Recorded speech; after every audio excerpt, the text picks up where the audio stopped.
evening, viewers, and a warm welcome to Science News with me, Ruth Mweni, and our sign language interpreter is Esther Kendi. And to our news tonight, President William Ruto has officially launched the Mombasa Commuter Rail Service, a new project designed to enhance last-mile connectivity for travelers and local commuters. The service links the Maritini SGR Terminus to the Mombasa Central Business District. The project involved the construction of modern passenger stations at Mombasa Town and Maritini, a new 2.3-kilometer rail bridge across the ocean at Makupa, and the rehabilitation of 16.6 kilometers of the existing meter gauge railway line. The new commuter train will charge a fare of Kenya shillings 50 shillings per passenger and will make several stops along the corridor, including Maritini, Changamwe West, Changamwe East, Shimauzi, Mazeras, and Mombasa CBD.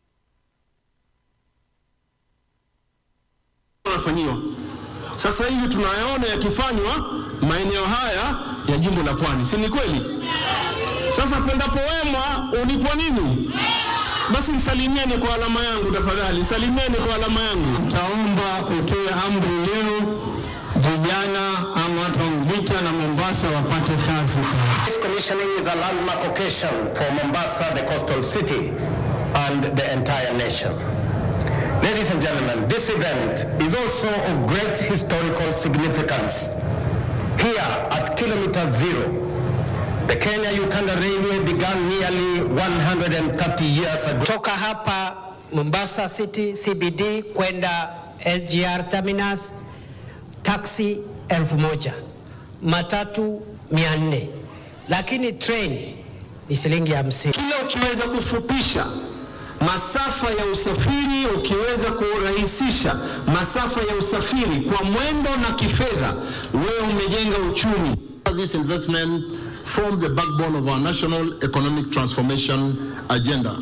Your Excellency, the Mombasa Commuter Rail Service is the last mile connector between Mombasa standard gauge railway terminus at Mariakani, strategic masterpiece of a much larger network designed to connect cities, ports, markets, and communities. The Independent Policing Oversight Authority has introduced a new policy aimed at reforming the police service with a strong focus on justice and accountability for victims of police misconduct. The announcement comes as IPOA reports receiving a mixed performance report on law enforcement officials. The new framework makes it clear that while proposals to compensate victims of police violence during demonstrations have been discussed, accountability must precede compensation. Spokesperson for the authority stressed that officers involved in misconduct will face legal action before any financial redress is provided. Has a lot of powers, but it is yet to be actualized and to be fulfilled, albeit it being only 14 years. And allow me to suggest one of the ways as a legal practitioner for you to consider.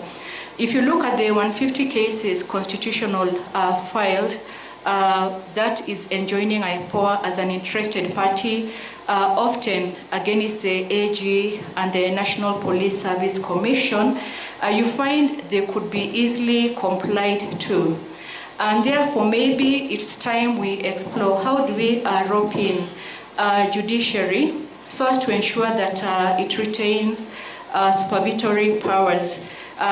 This means for the actors to go back to court, let's say after 1 year or 2 years, and to be able to update the court how far they've complied with the decisions of the court.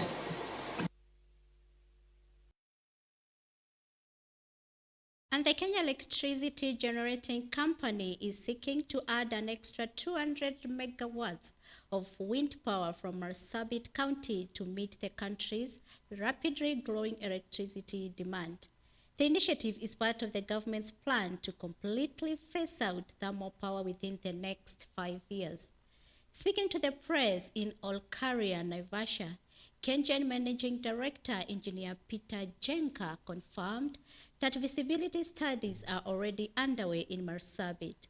He noted that Kenya's annual power demand is increasing by 100 megawatts to 120 megawatts each year, with hydro and geothermal sources currently leading in production. To address this rising demand, KenGen is exploring a multi-faceted approach. In addition to the 200 megawatts from wind, plans at a solar plant in the same region are also in the works. We are working closely with our sister organization, Geothermal Development Company, where we have the first right of refusal for the steam that they drill, and they are very active in Menengai, and we have agreed that the next 20 megawatts that they are going to get from Menengai, it is us as KenGen who are going to develop the power plant to generate 200 megawatts from Menengai. Yes. And we are looking forward, perhaps in the next 10 years, to ensure that we have 100% green energy in our system. As NTSA, we have been working hand in hand with KenGen to support road safety awareness, to make sure that we sensitize our public and especially schools on need for road safety and understanding on the need that are there to safeguard us while using our roads.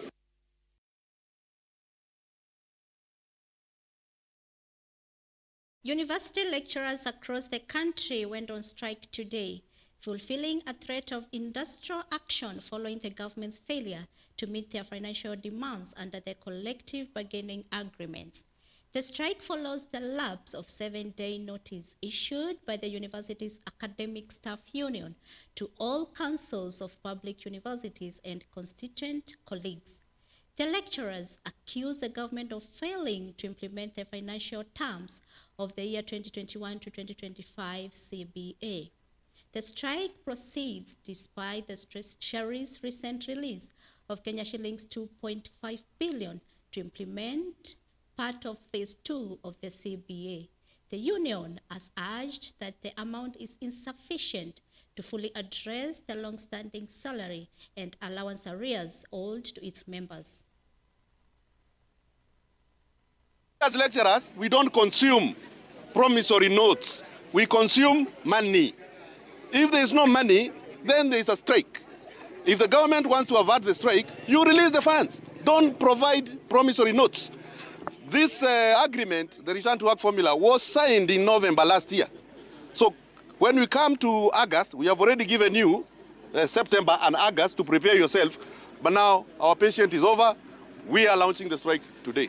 Thank you. The government has refused to honor that CBA, in that it was to be implemented in 3 phases. The first phase, they released the money in January this year, and we were happy. But then they were to do the second phase in July this year. That is 2 months ago, but they have not done so. We have given them time because they have been telling us we are processing your money, but they have not honored that. Government, we have kept our end of the bargain. Our members have always been doing their duties diligently despite the challenges the government has been bringing up. But now we have said enough is enough.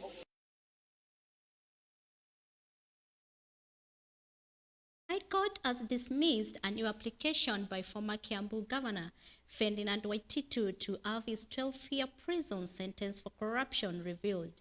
In a ruling issued today, Lady Justice Lucy Juguna rejected Waititu's request to overturn his conviction and sentence.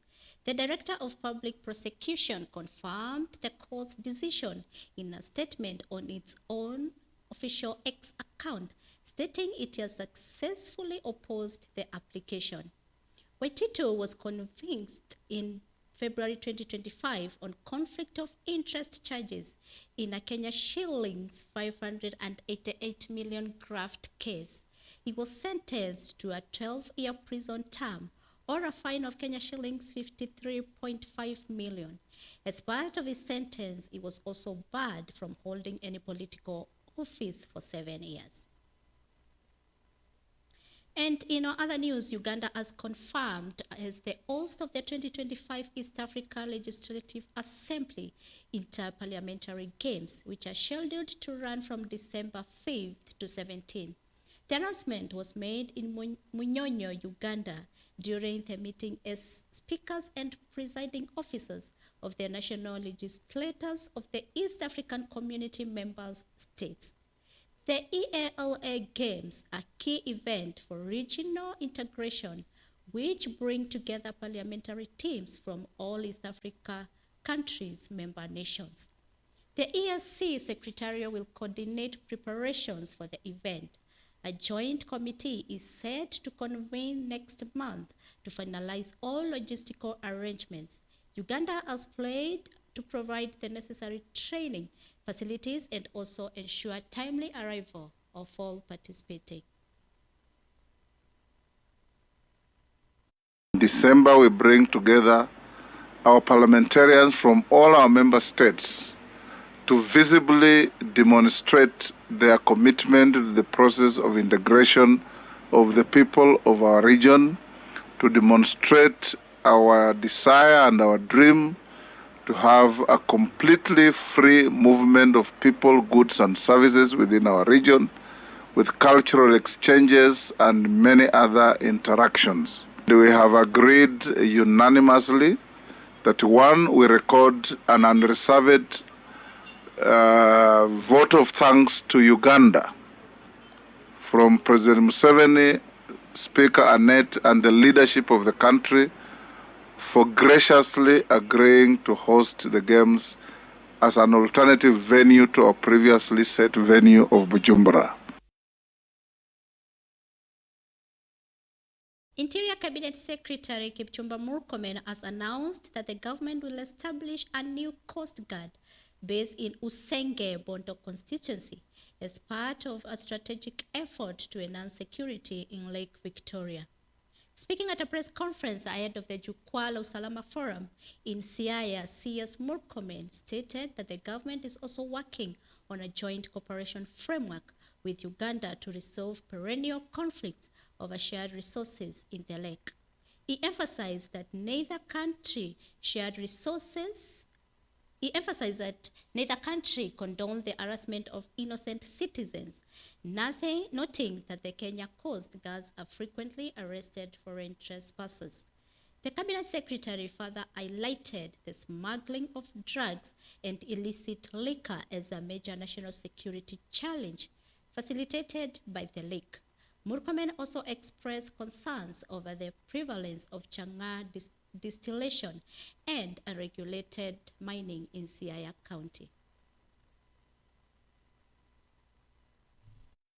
With a closer collaboration, I think we should be able to get rid of that issue, because the so-called charges are bribes, actually, that are being solicited by those law enforcing agencies who have gone rogue.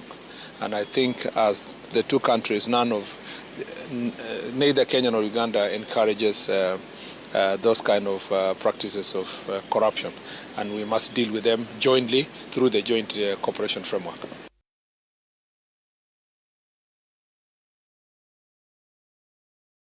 Let's take a short break. We'll be right back.